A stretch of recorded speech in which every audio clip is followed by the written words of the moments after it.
శంకర్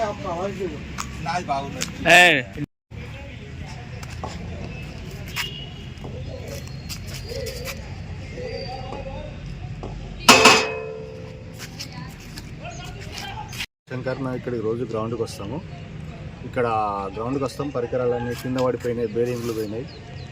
ఇవన్నీ కొంచెం అధికారులు పట్టించుకొని ఇవన్నీ చేయించగలరని మా యొక్క మనవి. గుడ్ మార్నింగ్ అండి. నేను డైలీ వాకింగ్కు గ్రౌండ్కి వస్తూ ఉంటాను. ఇక్కడ ఈ ఎక్సర్సైజ్కి సంబంధించిన పరికరాలు కొన్ని కరెక్ట్గా లేవు. వాటి బేరింగ్స్ పోవడం వల్ల ఎక్సర్సైజ్ చేయడానికి చాలా ఇబ్బందిగా ఉంటుంది. చాలామంది మార్నింగ్ టైంలో గ్రౌండ్కి రావడం జరుగుతుంది, కానీ వీటి వల్ల ఇబ్బంది అవుతుంది. దీనికి సంబంధించిన అధికారులు ఎవరున్నారో వాళ్ళు పట్టించుకొని ఉపయోగంలో వచ్చేటట్టు చేస్తే బాగుంటుందని మా యొక్క మనవి.